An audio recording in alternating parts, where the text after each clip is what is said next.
तर इथे थोडीशी मस्ती केली पिल्लूने आणि मी. सायंकाळी 6 वाजले असतील. थोडा वेळ असाच टाईमपास केला, रील वगैरे बनवले थोडेसे. त्याच्यानंतर मग त्याचे पप्पा आले आणि थोडंसं म्हणजे आता थंड पावसाळ्यामुळे थोडंसं थंड वातावरण झालं आहे, तर त्याच्यासाठी बाळाला मी खाऊ बनवते दरवर्षी. म्हणजे आत्ता त्याला 1 वर्ष झाले, मी मागच्या वर्षीपासून त्याला स्टार्ट केले. तर याच्यामध्ये मी बदाम घेते, काजू घेते, मखाना आणि पिस्ता हे 4च आयटम मी व्यवस्थित रोस्ट करून मिक्सरला एकदम बारीक पेस्ट बनवून ठेवते. तर ही पेस्ट तुम्ही रात्री सकाळी दुधामध्ये टाकून बाळाला प्यायला देऊ शकता, किंवा बाळ जर खिचडी खात असेल, अगदीच लहान असेल, तर त्या बाळालाही तुम्ही देऊ शकता. हे ड्रायफ्रूट पावडर खूप छान आहे. तर इथं सर्व मी आधी पॅनमध्ये व्यवस्थित रोस्ट करून घेतलं. तर याच्यामध्ये सगळ्यात अगोदर मखाणा भाजायचा आहे. आपण मखाणा याच्यासाठी भाजायचा आहे की त्याला एवढी जास्त हीट लागत नाही, तो लगेच गरम होतो. तर सर्व ड्रायफ्रूट मी भाजून घेणार आहे आणि त्यांची बारीक पेस्ट बनवून. आणि एक लक्षात ठेवायचं आहे की ही जी तुम्ही बनवताय ही तुम्ही थोडं थोडं बनवून ठेवलं तरी चालतं. जर तुमच्याकडं फ्रीज असेल तर तुम्ही जास्त प्रमाणात बनवून ठेवलं तरी चालतं. कारण मागच्या वर्षी मी बनवलेली जेव्हा माझ्याकडे फ्रीज नव्हतं तेव्हा ती पावडर खराब झालेली, तिला भुरा लागलेला. त्याच्यामुळं तुमच्याकडे जर फ्रीज असेल तर तुम्ही जास्त प्रमाणात बनवून पण ठेवू शकता. आता मी हे जवळजवळ सर्व जे ड्रायफ्रूट आहेत ते मला वाटते 100 ग्रॅमचे आहेत. तर याची सगळ्याची मी पेस्ट बनवून ठेवली आहे. मखाणा जास्त आलेला 100 ग्रॅममध्ये, तर त्याच्यातला अर्धाच वापरला आहे मी. 50 ग्रॅमच वापरला असेल मखाणा जास्त नाही वापरायचा आहे. मखाणा थोडाच वापरायचा आहे, बाकी ड्रायफ्रूट जास्त वापरायचे.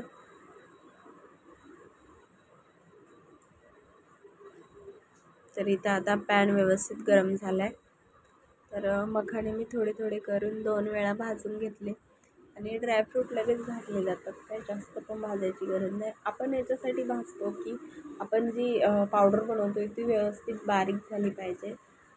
कारण काही काही ड्रायफ्रूट हे ओले असतात थोडे आतमधून वजन जास्त भरण्यासाठी, त्याच्यामुळे काय नाही, थोडंसंच भाजून लगेच बाजूला करायचं ते आणि मिक्सरला त्याची बारीक पेस्ट. आता मखाणा भाजला आहे की नाही हे चेक करण्यासाठी एक मखाणा मी दाबून बघितला आहे, तर व्यवस्थित भाजला गेला आहे तो.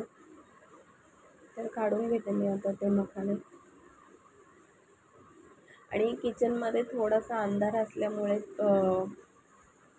व्यवस्थित येत नाहीत आपले व्हिडिओज, पण करू याच्यावरती पण काहीतरी सोल्युशन काढेलच मी. माझ्याकडे रेसिपी खूप छान छान असतात, बनवायला पण मला इंटरेस्ट असतो, पण असं काही शूट केल्यानंतर व्यवस्थित दिसत नाही, त्याच्यामुळं मी नाही शूट करत.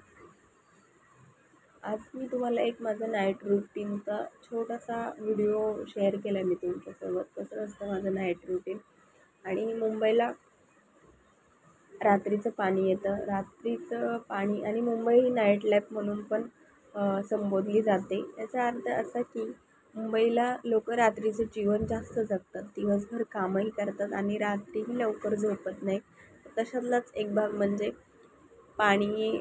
सगळेजण कामाला जातात, त्याच्यामुळे पाणी आमच्या बिल्डिंगमध्ये रात्रीच सोडतात. तर रात्रीचं पाणी मला भरावं लागतं.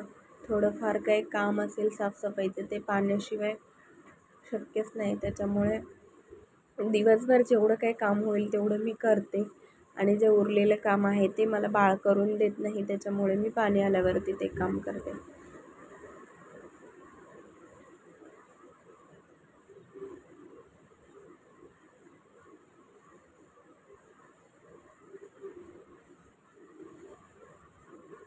तर बदाम पण व्यवस्थित प्रकारे रोस्ट झालेत आपले.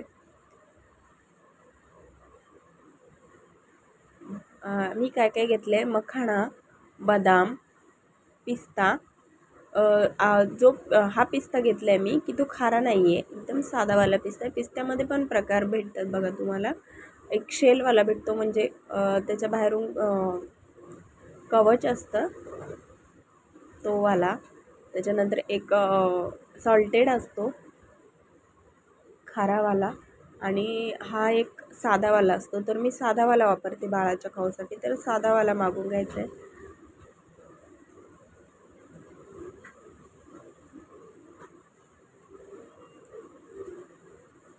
काजू भाजताना मला एक गोष्ट जाणवली की काजू थोडे ओले होते, चिकटत होते ते खाली, तर व्यवस्थित भाजले मी त्यांना पण.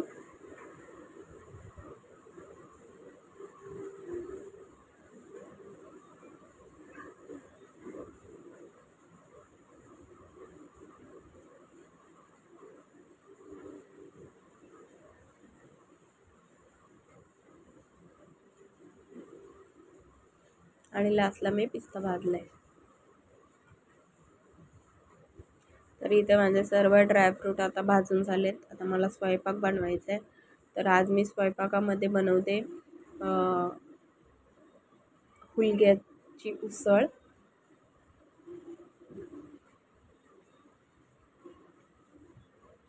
तर इथे माझी भाजी शिजत आलेली.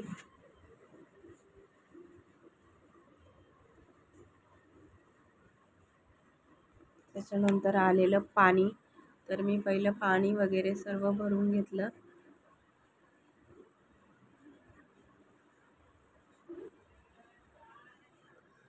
असं मला काम करता करता सर्व करावं लागतं.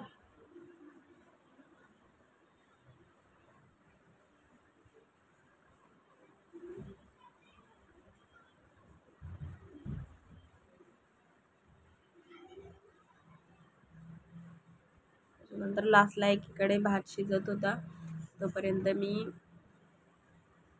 व्यवस्थित पावडर बनवून ठेवली आहे सर्व, आणि एका बरणीमध्ये भरून व्यवस्थित ठेवून दिले. आजच्या जेवणामध्ये मी भाकरी टाकलेल्या, भात बनवलेला, हुलग्याची उसळ बनवलेली आणि पातोड्या बनवलेल्या. पातोड्या म्हणजे बनवलेलाच होता मी त्या दिवशी, त्या फक्त मी फ्राय केला. आणि घरामध्ये कुणाकुणाचं असं होतं की त्याला डब्बेच सापडत नाही घरामध्ये, आणि बघायला गेलं तर सर्व डबे फ्रीजमध्ये असतात. तसंच माझं बघा, आता मी किती डबे काढलेत फ्रीजमधून, हे काहीच कामाचे नाही आहे. त्याच्यामध्ये असंच थोडं थोडं उरलेल्या भाज्या काढून ठेवलेल्या, ज्या की माझ्या लक्षात पण राहत नाहीत परत खायच्या. तर एवढे डबे मला भेटले. ते सर्व डबे मी वॉश केले व्यवस्थित आणि ठेवून दिले.